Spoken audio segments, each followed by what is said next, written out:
मराठी सिनेमाला सध्या सुगीचे दिवस आलेत। 2015 या वर्षी अनेक राष्ट्रीय पुरस्कार मराठी चित्रपटांना मिळालेत।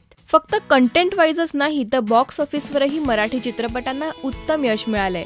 2015 या वर्षी अनेक मराठी चित्रपट प्रदर्शित होताना आपल्याला दिसतायत। ह्याच येणाऱ्या फ्रायडेचं उदाहरण घ्या ना। येत्या शुक्रवारी 3 मराठी चित्रपट प्रदर्शित होतायत। नागरिक, शुगर सॉल्ट आणि प्रेम आणि तुझ्या विना मर्जावा। विशेष म्हणजे हे सगळे चित्रपट वेगवेगळ्या जॉनरचे आहेत। नागरिक हा चित्रपट पत्रकारितेत येणाऱ्या राजकारणावर आधारित आहे। सचिन खेडेकर, श्रीराम लागू, मिलिंद सोमण, नीना कुलकर्णी, दिलीप प्रभावळकर, देविका दफ्तरदार अशी तगडी स्टारकास्ट आपल्याला या सिनेमात पाहायला मिळणार आहे। हा व्यवसाय आहे, पण सर न्यूज जेन्युइन होती। नुसतं जेन्युइन असून काय होतंय? म्हणजे तुम्ही माझा रिपोर्ट छापणार नाही आहात? प्रश्नच येत नाही।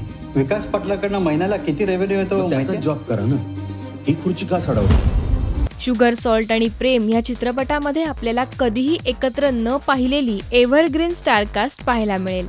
सोनाली कुलकर्णी, समीर धर्माधिकारी, अजिंक्य देव, शिल्पा तुळसकर, क्रांती रेडकर, प्रसाद ओक, यतीन कारेकर ह्या सगळ्यांचीच केमिस्ट्री या चित्रपटातून दिसून येईल।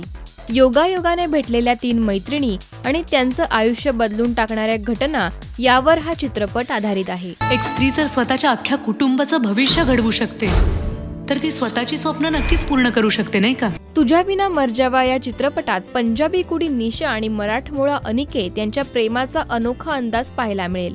प्रार्थना बेहरे आणि विकास पाटील या चित्रपटात आपल्याला निशा आणि अनिकेतच्या भूमिकेत दिसतील। ग्रीक मायथॉलॉजी सांगते देवाने म्हणे स्त्री पुरुषाचा मिळून एकच आत्मा तयार केला होता। त्यानं आत्म्याचे 2 तुकडे केले आणि दिले जगाच्या पाठीवर फिरकावून, आणि मग सुरू झाला त्या आत्म्यांचा एकमेकांना शोधण्याचा प्रवास। तुमच्या आमच्या भाषेत या शोधालाच आपण प्रेम असं म्हणतो। तर या तिन्ही चित्रपटांमधून तुम्ही कोणता चित्रपट पाहायला जाणार हे आम्हाला कमेंट करून सांगा आणि सबस्क्राईब करा राजश्री मराठीला।